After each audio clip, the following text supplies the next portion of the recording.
Smart Bourse vous est présenté par Tikeo Capital.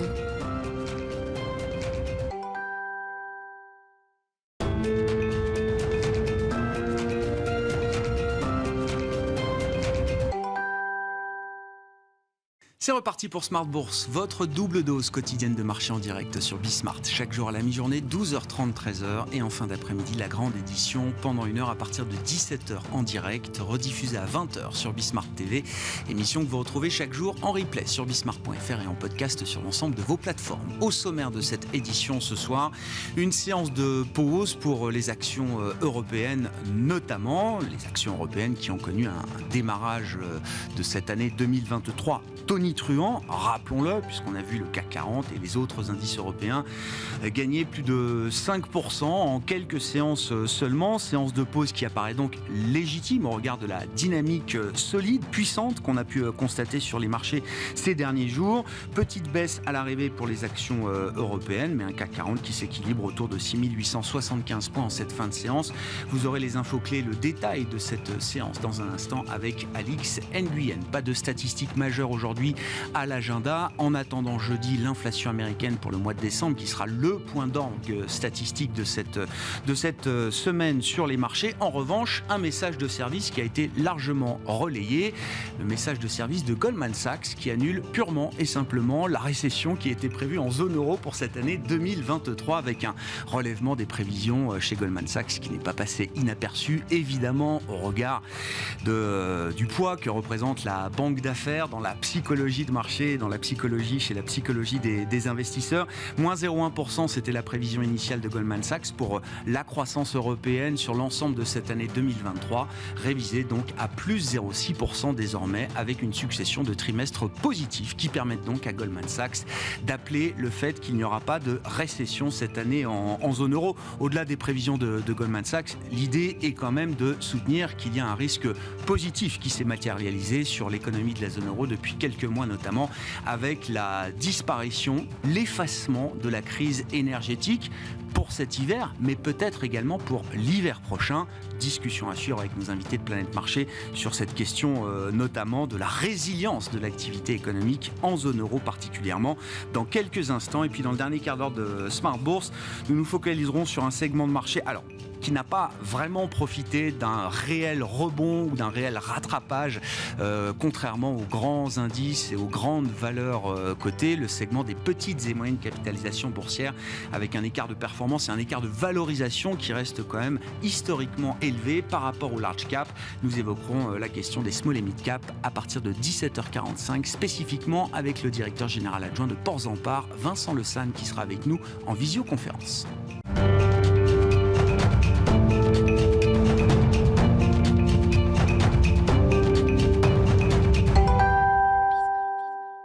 Mais d'abord, les éléments clés en cette fin de séance en Europe. Tendance, mon ami, chaque soir avec vous, Alix Nguyen. Après les nouveaux sommets atteints hier par les indices européens et par le CAC 40 notamment, cette journée est une journée de petite baisse. Oui, et l'intervention de Jérôme Powell cet après-midi à l'occasion du symposium annuel de la Banque de Suède n'a pas changé grand-chose à une ambiance déjà frileuse. Il n'a fait aucun commentaire sur l'inflation, la récession et la politique monétaire en cours.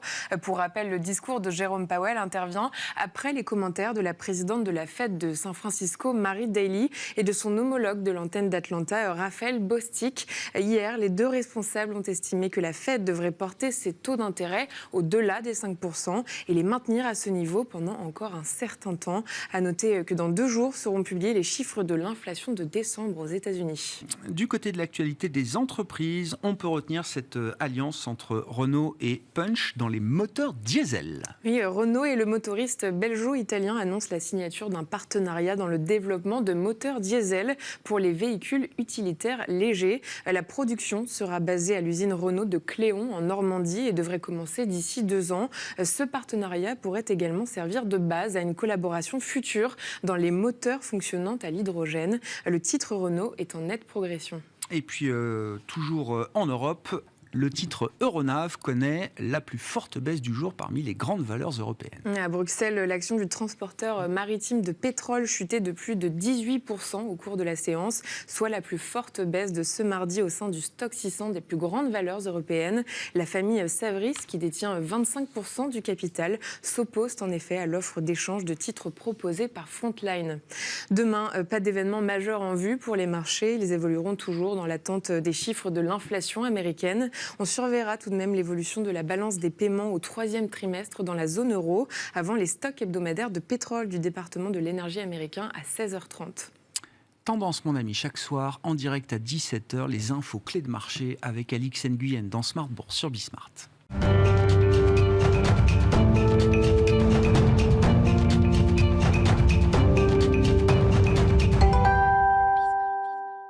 Trois invités avec nous chaque soir pour décrypter les mouvements de la planète marché. Bertrand Puif est avec nous ce soir, gérant Action Internationale chez Fidelity. Bonsoir Bertrand. Bonsoir. Merci d'être là. Merci à Frédéric Rollin d'être avec nous également. Bonsoir Frédéric. Bonsoir. D'être conseiller en stratégie d'investissement chez Pictet Asset Management et Gustavo Orenstein avec nous également en plateau. Bonsoir Gustavo. Bonsoir. Ravi de vous retrouver. Vous êtes responsable de la recherche macroéconomique et de l'allocation d'actifs de Dorval Asset Management. Je commence par le call du jour. Alors, je cite vos confrères de Goldman Sachs, et c'est vrai que le poids de Goldman Sachs dans la psychologie des marchés reste un poids important. Goldman Sachs annule la récession, je le disais sous forme de boutade, mais c'est quand même la réalité, puisque les prévisions initiales de Goldman Sachs prévoyaient une contraction modeste de 0,1% pour le PIB de la zone euro sur l'ensemble de l'année 2023. Désormais, cette prévision est revue en nette hausse à plus 0,6% sur l'ensemble de l'année, avec une succession de 4 trimestres positifs, et donc pas de trimestre négatif, et encore moins 2 trimestres consécutifs négatifs qui aurait pu dessiner une récession technique. Tout ça pour dire, Gustavo, encore une fois, je suis frappé de là d'où on vient et là où on est aujourd'hui en termes de situation macroéconomique pour l'Europe. Non seulement la crise énergétique n'a pas généré le chaos économique qu'on pouvait redouter légitimement il y a encore quelques mois pour cet hiver, mais peut-être même que l'hiver prochain est déjà en partie préservé grâce au niveau de stock qu'on a pu continuer de faire augmenter à travers ce début d'hiver particulièrement doux, au point que certaines banques en font le pari. Il n'y aura même pas de récession modérée cette année en zone euro. Oui, effectivement, c'est un débat intéressant, mais ce n'est pas un débat qui a commencé aujourd'hui. En fait, dès le lendemain du choc de l'invasion de l'Ukraine par la Russie, de la hausse des prix de l'énergie, de la question du gaz s'est tout de suite posée.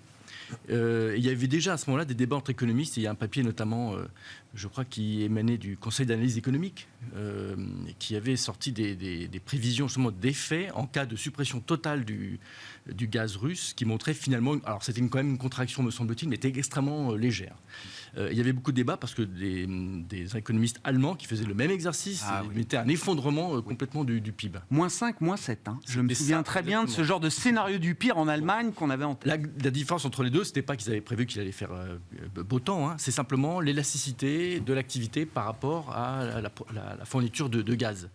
Et simplement, évidemment, si on fixe une élasticité de 1, je dis absolument n'importe quoi, forcément, si vous faites 1, vous faites une baisse de 40% du gaz, ça fait 40% de baisse du PIB. Ça, évidemment, on sent bien que c'est complètement absurde. Il y a des effets de substitution, on peut trouver du gaz ailleurs, on peut produire de l'énergie avec autre chose que du gaz.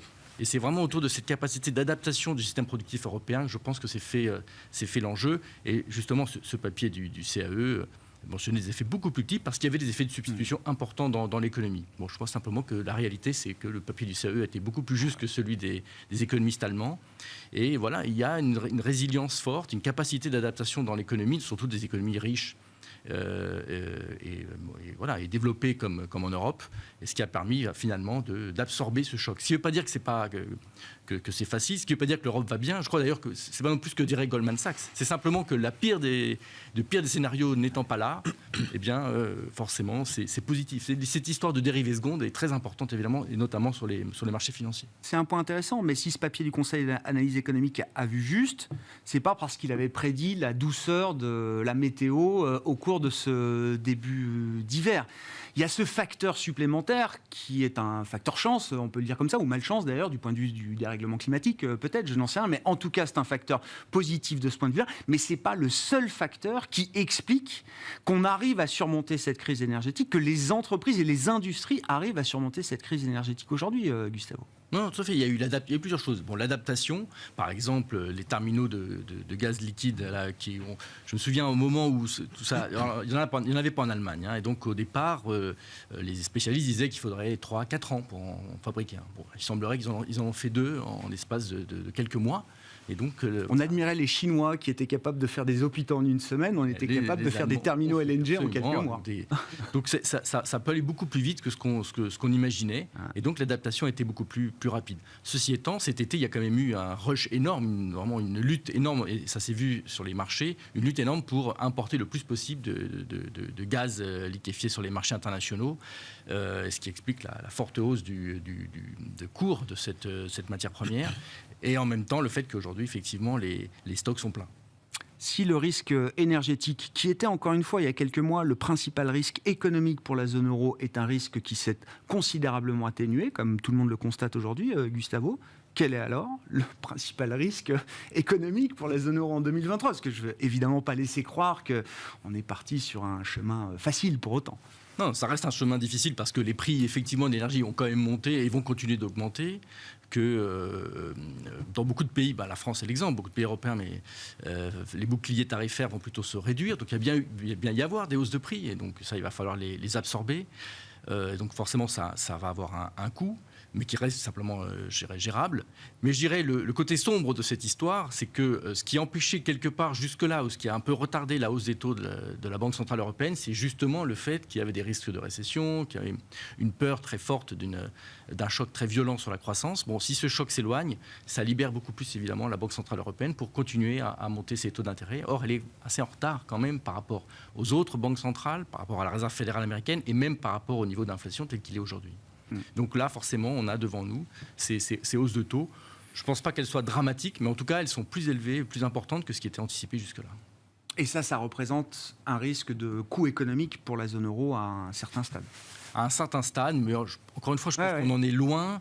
Aujourd'hui, ce qui est attendu, ce sont des taux qui monteraient à 3, 3,5 dans la zone euro. Ça reste des taux d'intérêt relativement faibles. Alors, évidemment, ce qui est choquant, c'est qu'on s'était habitué à des taux très très bas pendant très très longtemps. Mais dans le fond, tout ça, c'est plutôt une histoire psychologique d'habitude. Mais dans le fond, des taux à 3, 3,5, c'est pas non plus extrêmement élevé. Enfin, c'est pas quelque chose qui empêche l'économie européenne de fonctionner. Frédéric, est-ce qu'on a envie de capitaliser sur l'idée défendue aujourd'hui par Goldman Sachs, mais par d'autres également, l'idée qu'il n'y aura peut-être pas de récession cette année en zone euro ? Alors nous sommes sur une croissance légèrement positive, 0,2% pour l'année en Europe, mais une récession entre ce trimestre que nous vivons aujourd'hui et le trimestre prochain. Donc nos prévisions sont, sans bouger, sont encadrées en fait par les prévisions de Goldman Sachs d'hier et d'aujourd'hui. Alors, pourquoi une récession aujourd'hui ? Parce qu'on a quand même eu une inflation extrêmement forte qui a pénalisé le pouvoir d'achat. Et on voit la consommation, les ventes de détail réelles qui, en Europe, se portent pas très bien. Alors, elles se portent un peu mieux que la confiance qui est vraiment au fond du trou, mais enfin, ça a quand même tendance à baisser. C'est pas très bon.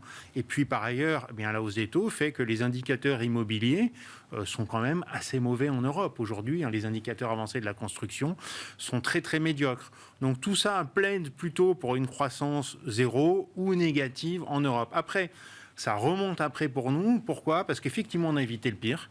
C'est-à-dire, l'hiver est extrêmement doux, on a reconstitué des stocks, notamment, et cette reconstitution des stocks n'a pas pesé et ne pèsera pas en totalité sur l'économie parce qu'on a fait de la dette.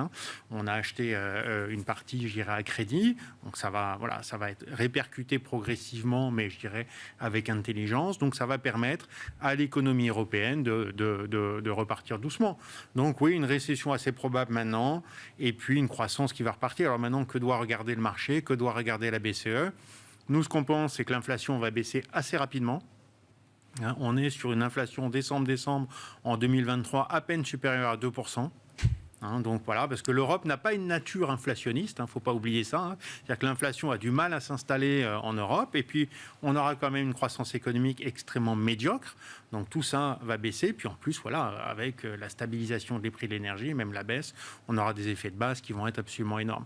Donc la BCE, voilà, va. Est-ce que l'inflation baissera suffisamment vite pour prévenir, de nouvelles surprises au quiche du côté de la Banque centrale européenne, partant du dernier discours du mois de décembre qui a déjà quand même choqué et recalé très nettement les anticipations? Moi, je pense qu'il y a la communication des banques centrales et celle-là, c'est-à-dire qu'elles veulent donner confiance au marché, que l'inflation va baisser, mais finalement, elles veulent le faire probablement en montant le moins possible ses taux. Donc, plus elle a l'air d'être en maîtrise de l'inflation en disant, comme la Fed, nous on va monter nos taux, on va les garder longtemps, haut, etc., plus le marché et les économies vont avoir confiance que l'inflation va s'ancrer autour de 2%, et plus ça va le faire. Donc, et moins elle aura besoin de monter ses taux. Donc je pense qu'on est dans une communication aujourd'hui des banques centrales qui veulent bien montrer d'abord qu'elles se rachètent un petit peu, elles sont un peu trompées, comme nous d'ailleurs, sur la persistance de l'inflation qui a été un peu moins temporaire que ce qui a été anticipé. Donc ils doivent se racheter un petit peu et regagner un peu de confiance. Mais au fond, quand ils vont voir que l'inflation baisse drastiquement, qu'elle est vraiment sur une tendance mois après mois, chaque mois on baisse, et que l'économie est quand même un petit peu flageolante, parce que voilà, 0,2% de croissance en Europe, 0,5% nous aux États-Unis, c'est quand même pas une zone de confort. Voilà, ils vont prendre la réalité et se dire l'inflation baisse, c'est derrière nous. En revanche, la croissance commence à être fragile. Donc voilà, pour nous, la BCE ne devrait pas monter ses taux très très haut, peut-être un peu moins haut que ce qui est prévu aujourd'hui. Il y aura du quantitative easing, parce qu'il faut bien... Tightening. Tightening, pardonnez-moi, parce qu'il faut bien quand même racheter ça marque. Voilà. C'est là. Oui, je ne voudrais pas dire le contraire de ce que je pense. Certains imaginent que le QI sera relancé à un moment ou à un certain stade. Si l'Italie commence à montrer un peu de fragilité, c'est pas possible. Mais donc voilà. Mais dans l'ensemble, des banques centrales, qui sont quand même, c'est plus 2022, c'est vraiment 2023.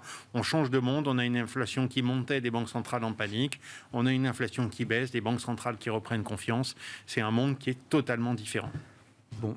En attendant, il y a quand même cette ambiance un peu Goldilocks du point de vue des marchés. Bertrand, alors je ne parle pas des niveaux d'inflation ou de croissance. On comprend que la croissance, même s'il n'y a pas de récession, ce ne sera pas un boom économique cette année pour la zone euro. Mais la dynamique de baisse, de réduction des pressions inflationnistes couplée à la dynamique de révision à la hausse quand même sur la croissance, partant de niveaux de pessimisme extrêmement prononcés, ça donne un environnement... Une soupe idéale pour les investisseurs et les marchés. Ni trop chaud, ni trop froid, ni trop salé, ni trop fade. Alors, je vais me permettre de revenir sur un élément que, effectivement, nous, on ne partage pas forcément. On pense que l'inflation aux États-Unis, alors je raisonne aux États-Unis, va se stabiliser donc autour de 3-4%. Et donc, quand on regarde la tendance longue sur 50 ans, c'est quand même d'avoir des taux réels autour de 2%. Donc, ça veut dire qu'on va avoir un 10 ans américain qui va monter à 5 ou 6. Donc, ce n'est pas terminé. Donc, je ne vois pas dans cette perspective-là comment, effectivement, on pourrait se réjouir encore. Donc je pense qu'on a fait une partie importante du chemin, mais que ce chemin n'est pas terminé et que se réjouir aujourd'hui, c'est peut-être un petit peu embryonnaire. L'autre élément micro qui se rajoute là-dessus... c'est juste sur l'inflation quand même, c'est un point clé, parce que là, on est dans la dynamique de désinflation, de baisse de l'inflation, de ralentissement du rythme d'inflation. On a fait un niveau de prix qui est élevé, on va monter plus lentement. Mais vous considérez qu'il y aura finalement un peu ce moment type années 70 que tout le monde redoute, où l'inflation pourra repartir à la hausse à un moment. Voilà, nous, on est quand même en train de souligner le risque d'un scénario de stagflation. Effectivement, avec une tension, notamment encore une fois aux États-Unis, en Europe, on sait que la situation est un peu différente, mais le marché directeur reste le marché américain. Donc aux États-Unis, on a quand même cette pression, on l'a vu sur les statistiques encore de vendredi, il y a eu encore plus de création d'emplois que prévu, donc il y a une tension sur le marché du travail qui est là. Pour nous, les tensions sur l'énergie vont être persistantes, et aujourd'hui, en fait, je ne sais pas s'il faut se réjouir en Europe du fait que l'industrie allemande consomme 20 à 30% de moins de gaz parce que la demande qui lui est adressée, ou alors, est un peu plus faible, mais effectivement, elle n'est pas à moins 20, moins 30. Mais ils satisfont cette demande, non pas avec leurs usines européennes, mais avec leurs usines américaines. Faut-il s'en réjouir ? Je ne sais pas. Quand on parle aux grands dirigeants des grandes sociétés industrielles allemandes, ils sont embarqués dans un investissement à 5 ans pour augmenter drastiquement leur capacité aux US, où ils considèrent que le prix de l'énergie non seulement sera faible, mais en plus sera peu volatile. Et donc, c'est vrai qu'on va avoir... Malheureusement, je pense, et c'est un scénario sans doute pessimiste, mais c'est notre scénario, une nouvelle phase de désindustrialisation de l'Europe qui va faire que ça va être un peu compliqué quand même. Bon. Oui, j'entends. Voilà. Donc après, encore une fois, voilà. L'énergie, pour nous, on n'est pas sorti du gué, puisque effectivement, on a surstocké, donc tant mieux. Encore une fois, la demande de l'industrie allemande en particulier a été plus faible parce qu'ils produisent ailleurs. Maintenant, là aussi, on fait un effet de base. Voilà. Oui. Donc voilà, on fait des effets de base à la hausse, à la baisse. Donc bon, à surveiller. D'autre part, la transition énergétique accélérée est extrêmement inflationniste. On voit qu'aujourd'hui, le prix de certaines commodités a baissé, mais uniquement parce qu'il y a des anticipations de récession. Donc je rentre effectivement dans le scénario que vous décrivez, qui est le fait que la récession ne va pas avoir lieu, ou en tout cas uniquement du premier semestre, et derrière on repart. À partir de là, vous avez le prix des matières premières qui va exploser, puisque c'est la seule raison pour laquelle ça baisse. Vous avez la Chine qui repart, qui est très intense en matières premières, vous avez cette transition énergétique, et la seule raison pour laquelle on a du cuivre, du nickel ou de l'aluminium à ces prix-là, en baisse de 10, 15, 20% par rapport au plus haut, c'est parce qu'on craint la récession. Donc si elle n'arrive pas, ça repart. Donc si ça repart, c'est inflationniste. Vous voyez ce que je veux dire? Voilà, donc bon, je suis désolé. Non, mais vous êtes du diable, mais voilà. Donc effectivement, on dit qu'on n'a pas forcément un scénario extrêmement pessimiste après par rapport au marché, puisque quand on regarde les multiples, alors pour le coup, on a une dispersion de multiples qui est extrêmement forte d'un point de vue géographique, puisque aux US, on est à 17 fois, ce qui est plutôt le haut de la fourchette historique. Donc attention aux US, tout le monde s'est repositionné aux US en disant on est défensif, on achète du dollar, des actions américaines, etc. Bon, peut-être que dans un environnement, encore une fois, si on le décrit un peu moins tendu, pas de récession, etc., il y aura une réallocation vers des zones plus risquées. Et à côté de ça, on a, quand on regarde les chiffres, le Royaume-Uni à 10 fois, c'est largement en dessous du range historique, qui était plutôt à 12-14 fois. Le Japon aussi, également à 12 fois, était monté jusqu'à 18 fois. Et on a l'Europe qui est à 12 fois. 12 fois, c'est un plus bas, effectivement, par rapport à 12, 14, 15 qu'on a eu. C'est pas non plus extrême comme le UK, encore une fois, et le Japon, mais c'est faible. Donc on a ces zones-là qui sont intéressantes. Mais les US, qui de notre point de vue, paraissent relativement chères. Donc là encore, il va y avoir une certaine allocation sans doute, avec un retour vers des zones un peu plus risquées que les États-Unis. Et vous imaginez que pour les investisseurs globaux, effectivement, aujourd'hui, sortir de la zone dollar, sortir des États-Unis, en partie, bien sûr, pour se redéployer sur d'autres zones d'investissement géographiques, l'Europe notamment, oui, c'est un moment propice aujourd'hui. Oui, et puis je ne vais pas citer non plus la Chine, mais quand on voit la Chine, il y a eu déjà il y a un rebalancement qui est en cours, qui a été assez violent sur quelques séances, mais on voit bien que même après ce rebond, les valorisations des actions chinoises restent extrêmement basses, en particulier les actions domestiques chinoises sont extrêmement faibles en termes de multiples. On est à 6-7 fois. C'est complètement dingue. Donc, à partir de là, alors sans penser que la Chine va croître au taux de croissance qu'ils ont eu des profits des 10 ou 15 dernières années, mais ça reste quand même extrêmement faible. Et donc, il y a ces zones-là, et il faut comparer ça avec 17 fois aux US. Alors, OK, aux US, c'est effectivement flight to quality, donc on paye un peu la sécurité, mais je pense qu'aujourd'hui, un peu l'élastique, il est tendu. Et on va sans doute aller chercher un peu plus de risques, notamment si on croit, ce qui n'est pas forcément encore une fois notre scénario, à une nouvelle phase de hausse du marché au-delà des 7% ou 6% ce soir avec la correction du marché qu'on a eu depuis le début de l'année. Ouais, je comprends. Non, mais ça veut dire que même simplement quitter le scénario du pire pour une économie comme l'économie européenne, oui, ça change la donne aussi pour des investisseurs globaux et internationaux, avec un renversement quand même qu'on peut imaginer des flux d'investissement qui pourraient revenir en partie quand même sur l'Europe. Qui pourraient revenir sur l'Europe. En plus, l'Europe est une zone qui est value.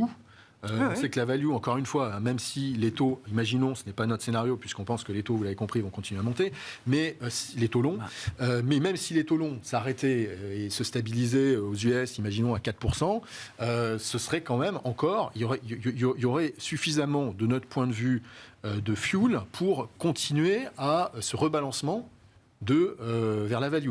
Je rappellerai que la value, quand on regarde sur les longues périodes, parce que j'ai amené le graphique, parce que c'est quand même édifiant, ça surperforme. Donc il y a eu effectivement une phase. Le problème, c'est les 10 ans. Voilà, c'est ça. Le problème, c'est les 10 ans 2008-2020. Exactement, où on a eu un effondrement total. Mais en 2008, depuis 75, donc 75-2008, avec une base 100 en 75, la value était à 180. 80% de surperformance par rapport à la croissance. Et ensuite, effectivement, à l'issue de 2021, on était tombé à 70. 180, 70. Et là, on est remonté à 90. Donc voilà, chacun après regarde un peu, croit au retour à la moyenne ou pas, en fonction de l'environnement et des attentes en termes d'inflation et de taux long.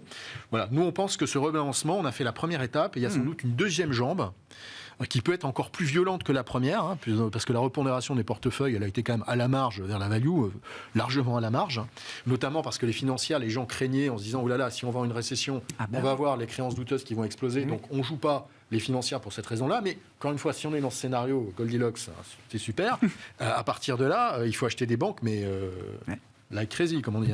Donc, voilà. Bon, sur le plan des marchés, de la dynamique de marché, alors le début d'année est assez spectaculaire, effectivement, Gustavo, mais moi je le vois comme une poursuite, ou en tout cas une réactivation de ce qu'on a déjà observé en fin d'année dernière. Le mois d'octobre a été un mois de redémarrage pour les actions européennes, le mois de novembre, le mois du redémarrage des actions chinoises. Ces deux grands marchés laissant sur place les marchés américains, ce qu'on continue d'observer sur le début de cette année 2023. Oui, il ne faut pas oublier que si dans la longue durée, forcément, ce qui fait les marchés, c'est bien les résultats des entreprises, les mouvements de court terme, c'est la prime de risque. Les mouvements les plus importants, les plus rapides, c'est la prime de risque. Et donc, ce qu'on observe en Europe, c'est ce mouvement de baisse de la prime de risque. On a été vraiment très, très, très loin dans le scénario noir. On se rappelle que l'IFO, à un moment, peut-être en octobre ou novembre, était arrivé a même passé en dessous de son niveau de 2008. Une énorme crise financière donc c'est vraiment un niveau de terreur complet. Et donc simplement, c'est pas que c'est extraordinaire, mais si ça va moins mal, eh bien, la décompression de la prime de risque, ça a un effet très, très fort. Et c'est exactement ce qu'on observe. Et d'ailleurs, les banques aussi sont dans ce même type de mouvement. Si on veut jouer la prime de risque européenne, les banques, c'est typiquement un endroit qui va en bénéficier. Et c'est pour cette même raison de décompression d'ailleurs des primes de risque qu'on a l'impression que les taux allemands notamment sont beaucoup trop chers, enfin trop bas, et que donc ils vont avoir plutôt tendance à remonter. C'est le même mouvement, c'est une décompression de la prime de risque. On n'a pas encore finalement vu tellement que ça dans l'euro, c'est plutôt le dollar qui a baissé en règle générale, mais on pourrait avoir, si ça continue comme ça, si ça se confirme, effectivement l'euro qui monterait versus d'autres devises. On va voir versus le franc suisse, peut-être, ou d'autres. Donc cette dynamique-là, c'est vraiment une dynamique de la prime de risque. C'est intéressant parce qu'aux États-Unis, la question est un peu différente. Il y a pas mal d'hétérogénéité sur les marchés. Donc là, aux États-Unis, c'est une histoire plutôt de pivot. C'est effectivement l'histoire de la Réserve fédérale. On a eu très très peur l'année dernière d'une Fed qui irait tout casser. Bon, est-ce que la Fed va tout casser avec une inflation à 3,5, mettons ? Je souscris, l'inflation va, se stabiliser à 3, 3,5. Bon, est-ce qu'à 3,5, la Fed a un mandat pour créer une énorme récession ? Non. Oui, à 20, Volcker avait peut-être le mandat. À 3,5, c'est pas évident de dire je vais tout casser. Oui, je vais aller à 5, 5,5, je ne vais pas me battre avec Jamie Dimon, peut-être. Mais on ne va pas à 7. Enfin, je vois pas ça n'a pas de sens quand on a une inflation qui est déjà à 3, 3,5, même 4. Donc, quand on aura ramené de 9 à 3 l'inflation, vous dites le coût de ramener l'inflation à 2... Quand elle est déjà revenue à 3, vous dites c'est un coût qui sera vraiment à discuter. Qu'il y a une énorme récession, mais 4 points, tout ça pour faire baisser à 2, de 3,5 à 2. Ouais. Franchement, je trouve que ça va être extrêmement délicat à expliquer. Donc, je ne dis pas que la Fed va changer. Alors, certains économistes, d'ailleurs, suggèrent que la Fed change simplement disent dorénavant, on va viser 3, puis c'est réglé. Mais il n'a même pas besoin de faire ça. Je pense que la Fed peut juste ne rien dire du tout et continuer comme ça en disant on continue, on regarde, mais sans justifier quoi que ce soit. Ça reste plus ou moins dans ces eaux-là. Naturellement, l'inflation a eu tendance plutôt à baisser. On ne peut pas dire non plus que les anticipations d'inflation aient beaucoup explosé. Alors, sur les marchés, c'est clair que non. Ce qui pose d'ailleurs des questions de valorisation des obligations. Mais ça a été mentionné, je suis complètement d'accord. Les obligations aujourd'hui, le marché obligataire anticipe déjà tout ça. Donc, il n'y a pas grand-chose forcément à gagner. Le seul intérêt des marchés obligataires, c'est s'il y a effectivement une récession très forte. Même pas une petite, une forte, vraiment. Ou crise financière, ou n'importe quoi. Là, OK, on achète des taux, notamment des taux américains. Mais sinon, pas énorme valeur là-dedans, surtout que le monétaire paye déjà beaucoup, donc c'est pas la peine de s'énerver, je pense, aux États-Unis. Mais sur les actions, l'histoire de la prime de risque, c'est l'Europe. Aux États-Unis, il n'y a pas ça. Je suis d'accord, il n'y a pas ça. Il y a simplement le fait qu'on se détend sur la politique monétaire. Ouais. C'est la seule chose qu'on peut espérer, je dirais, aux États-Unis. Et puis en Asie, alors là, c'est la prime de risque. Alors la Chine, c'est que de la prime de risque, évidemment. 6 de PE, c'est pas une histoire de croissance fondamentale. Ce qui se passe en Chine, c'est que c'était devenu complètement ininvestissable. On s'était dit que demain, le gouvernement américain allait juste interdire d'investir dans les entreprises chinoises. Bon, c'est pas ce qui se passe pour l'instant. Donc effectivement, la prime de risque, là, ça fait beaucoup de vitesse et c'est ça qui fait des mouvements très, très importants. Ce qui ne veut pas dire d'ailleurs qu'on s'attend à une croissance très forte en Chine. D'ailleurs, cette croissance très forte en Chine n'est pas désirable pour ce qui a été mentionné. C'est que s'il y avait une croissance très forte en Chine, ça en est fini de la baisse des matières premières. Oui. Voilà. Et ce mouvement de décompression de primes de risque en Europe, exacerbé en Asie et en Chine, c'est une histoire qui a encore de la place, là, selon vous, sur le plan de la dynamique de marché ? Oui. Alors, il y a des jours sans. Évidemment, faut pas. Ça serait absurde de dire le contraire. Les 51 prochaines semaines ne seront pas comme la première de 2023. Non. Mais non, je crois que globalement, il y a de la place, effectivement, pour une poursuite de la décompression de la prime de risque en Europe et en Asie. Tant que, évidemment, aux États-Unis, ça devient pas non plus, ça poserait pas un problème. Il faut que le marché américain, s'il ne fait pas grand-chose, c'est pas grave. S'il baisse, là, ça va commencer à poser un problème. Bon. Sur le plan de l'investissement, effectivement, Frédéric, et puis peut-être commentaire sur ce début d'année tonitruant pour les actions européennes et chinoises. Nous, également. On est plus optimiste sur l'inflation. On ne voit pas une inflation se stabiliser à 3%. On la voit continuer de descendre, revenir sur les niveaux antérieurs. Pour nous, l'épisode inflationniste qu'on a vécu, c'est un épisode Covid avec des politiques monétaires et budgétaires ultra accommodantes au moment où l'Asie fermait. C'est derrière nous, donc pour nous, on va revenir sur des inflations faibles. Alors oui, il y a l'argument de déglobalisation. On revient à la normale. Mais la globalisation avait déjà bien ralenti avant. Ça n'avait pas été très créateur d'inflation. Il y a la transition énergétique. Pour nous, ça reste quand même à prouver tout ça. N'oubliez pas aussi qu'il y a, même s'il y a une stabilisation aujourd'hui de la globalisation dans les échanges commerciaux, dans les investissements, qui reste quand même plutôt vers l'offshoring. Enfin, c'est vrai que ça s'est beaucoup calmé. On peut assister aussi avec les nouvelles façons de travailler à une globalisation des services. N'oublions pas aussi que toutes les plateformes digitales auxquelles on s'est habitué permettront finalement, si on peut travailler à la maison, avec un employé qui habite à 10 km de la Défense, n'a pas besoin d'aller au boulot, pourquoi pas 100, pourquoi pas 200, pourquoi pas 5000 km si la personne parle correctement l'anglais, par exemple. Donc, on peut assister aussi à toujours quand même à une pression des inflationnistes, ce qui fait que pour nous, à court terme en tout cas, l'inflation baisse, il y a une confiance dans des banques centrales, et donc on est plutôt positif sur les marchés obligataires américains. Donc, on va aimer les valeurs de croissance. Donc, vraiment, position. C'est cohérent, non, mais c'est... Avec Fidelity. Voilà, les valeurs de croissance ont été survalorisées l'année dernière. Les taux ont fortement remonté, elles ont souffert. Aujourd'hui, on est sur des valorisations qui, pour nous, sont devenues normales. Elles ne sont pas chères après cette chute stratosphérique. C'est seulement qu'elles partaient de très haut.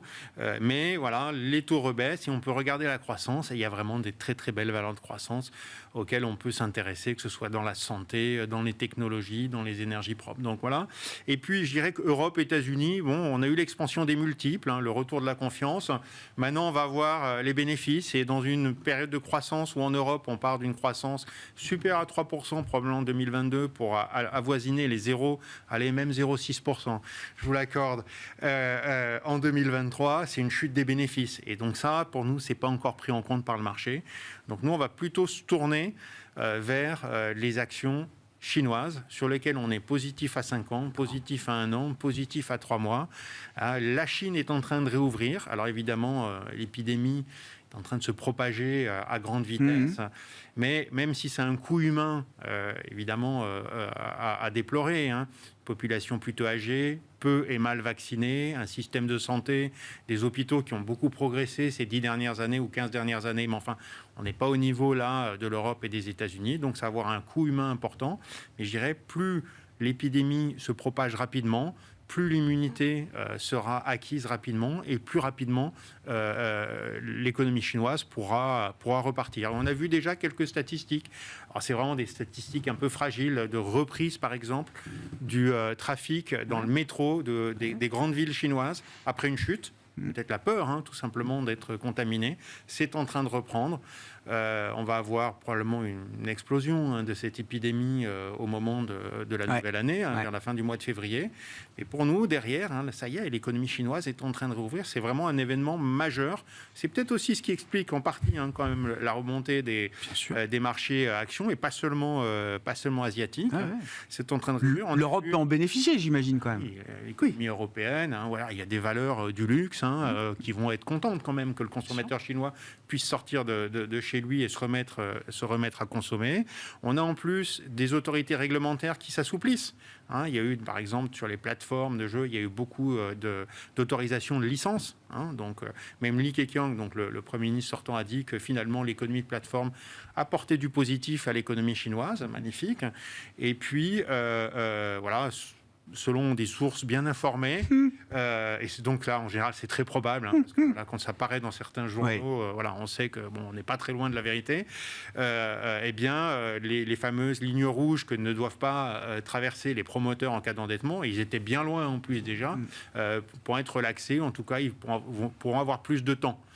Donc du coup, ça donne de l'air au financement des promoteurs immobiliers qui peuvent promettre de nouveau aux ménages d'aller jusqu'au bout du chantier. C'est intéressant, mais là aussi, renversement de situation, encore une fois, y compris post-20e congrès du Parti communiste en octobre dernier, la conclusion pour beaucoup, c'était l'économie est reléguée au second plan, c'est fini, il n'y a plus que le politique, c'est de l'autoritarisme politique, la vision politique de ce que doit être la société chinoise, il n'y a plus que ça qui compte. Bon. Quand même des forces de rappel. Oui, alors, je pense qu'on n'a pas tort en ce point de vue, c'est qu'effectivement c'est un gouvernement politique.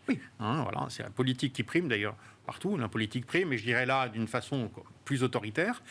Et néanmoins, la politique a besoin de l'économie. Et à un moment donné, quand l'économie chinoise commence à descendre en dessous de 3% et s'approcher peut-être de 2%, enfin nous on est plutôt à 3% cette année, c'est l'équivalent d'une récession profonde, il faut faire quelque chose. Et donc le gouvernement chinois fait quelque chose. On n'est pas en train de dire que ça y est, il y a un retournement complet des principes politiques en Chine. On dit seulement que l'année 2023 est probablement pour le gouvernement chinois une année où ils doivent remettre en ordre leur économie, la refaire marcher. Et c'est ce qu'ils ils ont déjà commencé en train de faire. Et ça, les marchés actions vont en bénéficier largement, d'autant que, comme on le disait tout à l'heure, aujourd'hui, ils ne sont pas encore très très chers. Ils sont même plutôt bon marché. Je reviens sur ce match value-croissance, mais le marché est fait effectivement de positions différentes. On a quand même le sentiment, il y a à la fois le de-rating des grandes valeurs de croissance américaines qui peut offrir des opportunités chez certains. Dans le même temps, il y a quand même un début de repositionnement des investisseurs globaux sur des secteurs plus value, ne serait-ce que l'énergie. J'imagine qu'aujourd'hui, c'est quand même pour ceux qui le pouvaient, des secteurs qui ont été repondérés largement par rapport aux années précédentes. Est-ce que le match est plus équilibré quand même de ce point de vue-là aujourd'hui Alors, encore une fois, c'est une question de perspective. Quand on regarde avant la phase de baisse du pétrole quasiment continue depuis 2014, le pétrole représentait dans les S&P quasiment 18%. On est descendu au plus bas à 5%. Aujourd'hui, on est à 6,5%. Donc effectivement, après, est-ce qu'on va remonter à 18 ? Sans doute pas, mais est-ce qu'on peut continuer à remonter ? Oui. Et donc je ne pense pas que les investisseurs aient massivement rebalancé leur portefeuille vers de l'énergie, et en particulier du fait du biais ESG de beaucoup de fonds aujourd'hui, qui excluent encore, ce qui n'est pas notre philosophie, puisque nous on est dans une philosophie d'engagement, mais beaucoup sont dans une philosophie d'exclusion, en disant le pétrole fait partie de certain nombre de secteurs. Je ne peux pas l'afficher dans mes stratégies. Voilà. Donc ça, effectivement, ça a limité. Bon, je pense que ça va sauter à un moment donné, puisqu'on se rend compte que les acteurs qui investissent le plus dans la transition énergétique, ce sont justement ces pétroliers et gaziers, et qu'aujourd'hui, les actifs qu'ils détiennent dans ces secteurs-là, je prends l'exemple d'Equinor, qui est le plus en avance, donc le pétrolier norvégien, il a déjà 25%, donc un quart de sa base d'actifs qui est dans le renouvelable. Donc à un moment donné, le marché aussi va se dire, et les investisseurs, on va peut-être les regarder maintenant parce qu'ils deviennent investisseurs. Le statut de ces entreprises change quand même. Et donc là, effectivement, on peut avoir un double effet qui se coule. C'est-à-dire que cette rotation value qui aujourd'hui certaines personnes s'interdisent de faire parce que beaucoup, et là je prends cet exemple-là, mais il y a beaucoup de financières aussi qui, pour certains, sont ininvestissables pour différentes raisons de scandales passés, etc. Peut-être qu'effectivement, à un moment donné, ces barrières vont être levées. au moins partiellement, et on va avoir ce rattrapage mécanique qui va être assez violent sur des secteurs qui restent, les financières c'est pareil, on reste encore sur des plus bas historiques de pondération, sur les banques en particulier, et il y a un rattrapage, les matières premières c'est pareil, donc voilà, nous on joue ce rattrapage-là, qui peut être plus ou moins violent en fonction de ce qu'on vient de décrire, mais qui de facto devra se faire, je pense. Alors après, effectivement, on parle de la tech américaine. La tech américaine, on a vu que le dégonflement immense de tout ce qui était un peu spéculatif, alors je ne parle même pas des sociétés qui n'avaient pas de profit, les Rivian, les Lucid et autres, qui sont à moins 80, moins 90, mais même Tesla. Oui, Tesla est à... Tesla, le Bitcoin, c'est à peu près pareil, c'est moins 62, moins 63%. Est-ce que c'est une opportunité ou pas ? Voilà, quand on regarde le multiple de Tesla et qu'on le compare à celui de BMW, on est de 1 à 8. Donc voilà. Donc, deux fois les profits, Tesla est à 16. Alors, effectivement, après, ils ont délivré. Enfin, je veux dire, en termes de livraison de véhicules électriques, c'est quand même la boîte qui a délivré en 2022. Voilà, si on pense que l'électricité va être disponible et pas chère, notamment en Europe, effectivement, on va acheter Tesla. Mais c'est pas effectivement ce qu'on nous dit. Donc après, peut-être qu'on nous dit pas ce qui est la vérité. Mais voilà, après, ce que je veux dire, c'est que si on pense qu'effectivement Tesla, les profits vont être révisés à la hausse, mais ça n'a pas été vraiment le cas sur les derniers trimestres, peut-être qu'à cette fois c'est intéressant. Mais si c'est pas le cas, ça va être comparé de plus en plus, et c'est ce qui tire à la baisse, alors peut-être d'une manière excessive, mais c'est ce qui peut tirer encore à la baisse techniquement le titre. On le compare à la moyenne du secteur. La moyenne du secteur, c'est 3, 4, 5 fois. Donc forcément... Et encore une fois, des acteurs comme BMW, parce qu'ils sont en Allemagne et que c'est la peur absolue qu'ils aient plus d'énergie, sont à 2 fois. Donc bon, c'est pas une mauvaise société quand même, BMW. Sur le plan de l'investissement, Gustavo, alors comment vous résumez le positionnement ou la philosophie là, de début d'année chez Dorval? Je veux bien qu'on redise un mot de l'obligataire, parce que c'est vrai que vous l'évoquiez tout à l'heure. Pas besoin d'aller chercher de la duration ou d'aller très loin sur l'obligataire. On a déjà du cours... presque du monétaire, là, qui nous rémunère tranquillement pour attendre. Et qui n'est pas loin de couvrir l'anticipation d'inflation qu'on peut avoir pour la fin d'année, par exemple. Oui, tout à fait. Enfin, si oui, c'est la raison. Alors moi, j'étais même pas ce serait même encore mieux. Voilà, si je fais 3% sur le monétaire et il n'y a que 2% d'inflation, mes clients vont dire fantastique, vous n'avez pas pris de risque, vous avez fait quand même 1% au-dessus de l'inflation. Pas besoin de faire autre chose. Fantastique. Alors on fait quand même autre chose. Mais ce qui est vrai, c'est que on ne réalise pas encore parce qu'on s'est habitué. Encore une fois, notre cerveau s'habitue à ce qu'on a observé dans le passé. Mais enfin, le fait que dorénavant, et ça sera encore plus vrai dans les prochains mois, le monétaire, même en zone euro, va quand même payer des rendements tout à fait honorables, autour des 3% assez rapidement, selon nous. Ça change complètement la donne, une construction de portefeuille. Surtout dans les fonds les plus patrimoniaux, comme ceux que je peux gérer chez Dorval Asset Management. Donc là, tout d'un coup, effectivement, ça change la donne. On a des poches très importantes en monétaire que on roll régulièrement. Et acheter des taux longs, non, je vois pas très bien l'intérêt d'acheter des taux longs dans cet environnement, sauf si on s'attend à un crash vraiment de l'économie, ce qui est possible, mais c'est pas notre scénario. Et en attendant, je vois pas vraiment l'intérêt de prendre ce risque, sur du monétaire. Et si j'étais américain, ça sera encore plus facile. Oui, on a. C'est quoi, 4,75 un an, le T-Bills, un an, novembre 2023, c'est 4,75 pour un investisseur en dollars. Bah oui, évidemment. C'est facile. Bon. Alors on ne peut pas le faire en Europe, parce que parfois on m'a dit, M. Einstein a acheté des T-Bills américains. Je dis, oui, mais ça vient avec le dollar, ça. Couvrez-le. Oui, alors si je couvre le dollar, il ne vous reste pas grand-chose. Il vous reste grosso modo les taux européens. Oui, c'est ça, on peut le faire en Europe. Il y a parité taux d'intérêt quand même, une certaine logique. Donc il n'y a pas... Non, on ne peut pas gagner grand-chose là-dessus. Donc, mais déjà, sur les taux européens, c'est tout à fait raisonnable. Et puis, à côté de ça, on préfère encore faire des actions effectivement internationales, jouer la diversification internationale le plus possible. Alors on ne se pose pas vraiment la question croissance-value chez nous, en tout cas pas de cette manière-là.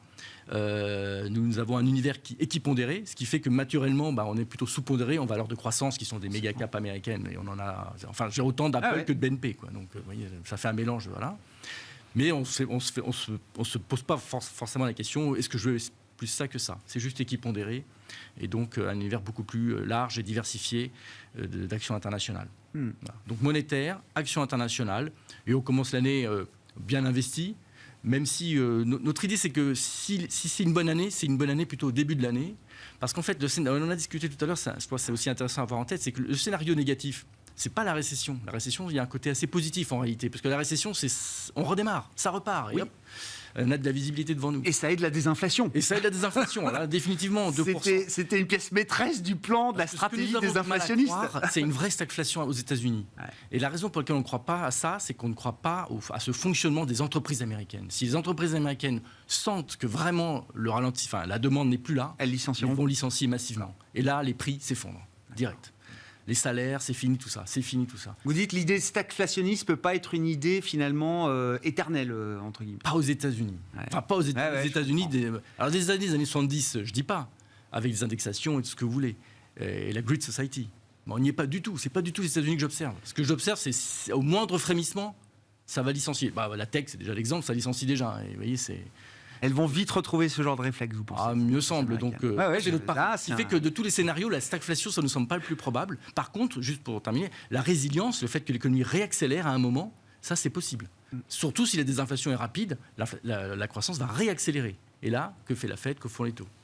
En tout cas, pour l'instant, la situation fondamentale du marché du travail, c'est qu'il n'y a pas assez d'offres pour satisfaire la demande de travail, à commencer sur ce marché américain.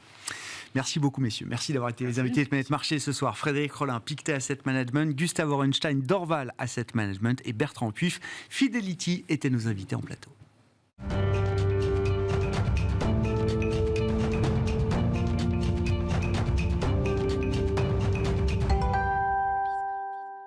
Le dernier quart d'heure de Smart Bourse chaque soir, c'est le quart d'heure thématique. Le thème ce soir est celui des small et mid cap, les petites et moyennes capitalisations boursières françaises et européennes au sens large. Nous en parlons avec les spécialistes de Portzamparc et le directeur général adjoint de Portzamparc qui est avec nous visioconférence, Vincent Le San. Bonsoir Vincent. Merci beaucoup d'être avec nous. Ravi de vous retrouver pour évoquer ce segment de marché. Alors, toujours aussi passionnant à suivre. Je voulais qu'on dresse quand même un petit état des lieux de fin d'année 2022, début d'année 2023 pour cette catégorie des small cap et des small cap françaises ou européennes. Je crois que la big picture est à peu près la même. L'idée qu'il y a un écart de performance et un écart de valorisation par rapport aux grandes capitalisations, aux large cap, qui restent à des niveaux impressionnants. Autrement dit, c'est une partie du marché qui n'a absolument pas ou quasiment pas profité du rebond qu'on observe depuis plusieurs mois maintenant sur l'Europe. Oui, alors effectivement, ce qui a changé par rapport au 31 décembre, c'est que c'est ce qui fait le piquant de ce début d'année, c'est que comme chaque année, au 1er janvier, tous les compteurs sont remis à zéro. On sait que psychologiquement, les investisseurs sont à la recherche de nouvelles idées, là où sur les derniers mois d'une année traditionnelle, elles ont tendance un peu à figer leur position. Donc en ça, c'est une semaine et c'est des premières semaines d'année qui sont toujours assez intéressantes à travailler sur les marchés. Alors en plus, on a eu un bon début d'année, certes toujours un peu moins bien que le CAC 40, puisque le CAC Mid & Small progresse de 5% depuis le début de l'année. Alors effectivement, on a toujours, en fait, comme vous l'indiquiez, ce décalage qu'on a enregistré sur 2022, assez important entre, d'une part, un CAC 40 qui résiste par rapport à un CAC Mid & Small qui a reculé l'année dernière de 14%. C'était encore plus important sur la partie des small cap, qui était en retrait de 20%. Donc, on a effectivement, comme vous le dites, un décalage de fondamentaux. On a des multiples de marché sur ce compartiment des valeurs moyennes qui aujourd'hui se traitent à des niveaux très bas. C'est une décote de 15% par rapport aux grandes valeurs. Et puis c'est même, si on regarde le multiple moyen long terme, en fait, sur ces valeurs moyennes qui tournent autour de 15 fois les bénéfices de l'année en cours, là on est à des niveaux de décote de l'ordre de 30%. Donc effectivement une situation qui d'un point de vue fondamental est plutôt attractive. Le marché ne se paye pas cher. Alors après, les raisons, en fait, on les connaît. On sait que la remontée des taux n'a pas été favorable aux valeurs moyennes. On sait que l'impact des taux longs, notamment impacte la tech, qui est assez présent sur les mid & small. Les mid & small n'ont pas la pondération aussi importante que le CAC 40 sur les valeurs liées à l'énergie, n'ont pas la pondération également sur la remontée des taux sur les valeurs financières. Donc voilà, il y a des raisons assez objectives de ce décalage. Et puis peut-être également, ce qui nous manque en premier lieu, c'est probablement le retour de la collecte, puisque l'année 2022 a pas été bonne sur ce volet-là. Donc on est toujours en attente du retour de la collecte côté investisseur. Mais il n'y a pas de remise en cause ou d'interrogation structurelle sur la thèse d'investissement historique des small et mid cap. Vincent, l'idée notamment que ces entreprises de petite taille ou de taille intermédiaire sont souvent des pure players dans un domaine d'activité, sont génératrices d'innovation, de rupture, avec une croissance opérationnelle qui est structurellement plus élevée que celle des grandes capitalisations. Toutes ces idées-là qui ont été la force de la thèse des small et mid cap sur le cycle précédent, ces idées-là sont toujours là et toujours valables, j'entends, Vincent. Ouais, elles sont toujours là, en fait, quand on regarde les attentes des investisseurs au travers du consensus sur le bénéfice net par action, que ce soit sur les grandes valeurs ou sur les valeurs moyennes, sur 2022 ou sur 2023, on a toujours en fait des attentes de croissance sur cet univers mid and small en 2023, croissance à 2 chiffres, supérieure en fait à l'univers des grandes valeurs. Donc cette thèse-là, elle est totalement là. Alors bien évidemment, on est toujours, on va toujours être scruter les publications et les prochaines publications qui vont avoir lieu à partir de février pour le gros en fait des entreprises qui clôturent au 31-12. Ça va être regardé à l'occasion de la publication des chiffres d'affaires annuels. Est-ce qu'il y a une remise en cause? Mais jusqu'à présent, l'ensemble des publications, même si elles ont été revues en baisse au cours de 2022, elles restent solides. Et 2023, comme je vous le disais, c'est une attente d'une croissance à 2 chiffres, ce qui nous amène en fait à des multiples en moyenne de 11 fois sur ce segment. Donc pas de remise en cause sur ce volet-là, mais toujours effectivement vigilant sur est-ce que l'inflation va venir amputer la demande, est-ce que l'inflation va impacter la structure des coûts. Ça, c'est bien évidemment, les investisseurs sont toujours vigilants sur ça. Qu'est-ce qui manque comme type d'élément ou même de déclencheur, j'ai envie de dire, pour ramener une collecte positive sur cette classe d'actifs, Vincent? Alors, déjà, en fait, effectivement, je pense que redonner, c'est vrai que le cadre, il reste quand même assez stressant, en fait, d'une manière générale, sur les marchés actions, la situation géopolitique, la situation macroéconomique, il y a quand même pas mal d'incertitudes et on sait que ça, c'est des éléments qui sont pas favorables à de la réallocation d'actifs en faveur des valeurs moyennes. Il faudrait qu'on retrouve, ça encore faut-il qu'on puisse l'avoir, un peu plus de bonnes nouvelles sur le front de la géopolitique. Ça sera des éléments favorables. Et puis effectivement, je pense que la performance du début d'année avec des indices qui repassent dans le vert, là aussi c'est quand même assez intéressant dans une période de janvier où on sait que c'est aussi une période de collecte assez naturelle en fait pour tous ces fonds. Donc voilà les différents éléments. Retrouver en fait un peu moins de risque en fait, un peu moins de risque sur ces marchés. On sait que c'est une classe d'actifs qui est toujours en fait a toujours cette étiquette d'aversion au risque. Qu'est-ce qu'on peut dire des opérations de marché que vous pouvez observer ou piloter, même d'ailleurs chez Porzampar, Vincent? Alors, je ne sais pas ce qu'il en est en termes de dynamique d'activité sur les premiers jours de 2023, mais l'idée étant d'évoquer un peu les perspectives. Et est-ce qu'on retrouve de la dynamique, de l'appétit sur des opérations sur capital qui sont menées régulièrement par ces entreprises? Oui, alors effectivement, le seul, là aussi, je vais mettre en relation avec, on sait très bien que côté investisseur, la collecte, en fait, drive aussi la dynamique de ces marchés d'opérations primaires ou de reclassement. Cela étant, ce qu'on peut observer, en fait, c'est que côté entreprise, il y a toujours, en fait, énormément d'appétit, en fait, pour rejoindre la bourse. Nous, on a des niveaux on a d'ores et déjà 3 mandats, en fait, qu'on travaille pour le premier semestre de l'année en cours. C'est peu ou prou, en fait, c'est des niveaux à pareille époque qui sont plutôt élevés, en fait, quand on compare à ce qu'on a pu avoir dans le passé à pareille époque. On a également pas mal de sujets de reclassement. On va bénéficier, je dirais, du flot des fins de lock-up de la vague des IPO 2021, qui avait des lock-up de 12-18 mois. Donc, ces lock-up arrivent progressivement à échéance. Et probablement que le début de l'année va probablement être marqué par le retour de ces opérations un peu, je dirais un peu flash, des opérations de placement privé qui se font assez rapidement et qui sont le nerf en fait de la guerre de ces marchés boursiers. Et puis côté IPO, je pense qu'on la période en fait assez naturelle, c'est on devrait avoir les premières opérations autour de tout début mars. Alors, en tout cas, beaucoup de projets, beaucoup également. Ce qu'on peut dire, c'est que beaucoup de projets toujours sur la thématique transition énergétique. Je vous disais qu'on avait 3 mandats d'ores et déjà signés. Ces 3 mandats qui sont façon soit des énergies nouvelles, soit de la mobilité liée à la transition énergétique. Donc c'est vraiment la thématique en fait des entreprises qui regardent pour rentrer en bourse aujourd'hui. Qu'est-ce que ces entreprises ont appris d'ailleurs du cycle de quelques années qu'on a pu voir sur cette thématique des énergies renouvelables, des énergies nouvelles?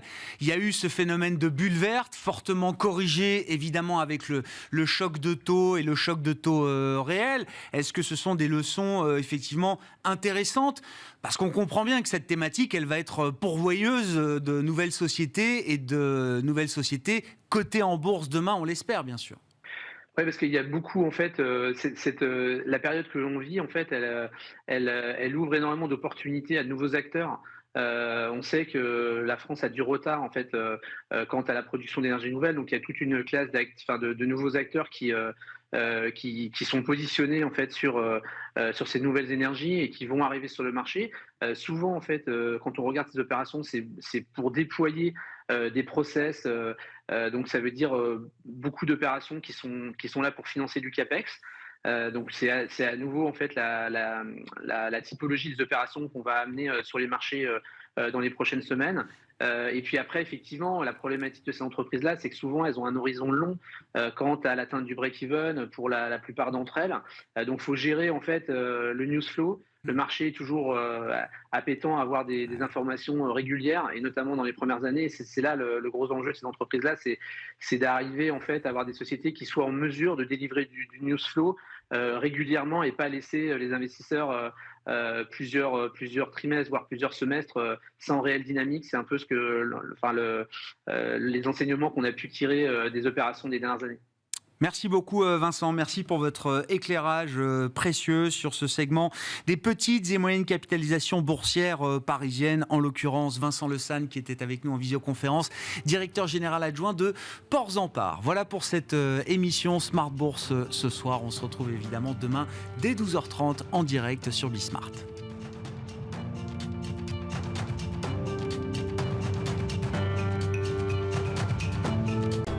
Smart Bourse vous a été présenté par Tikeo Capital.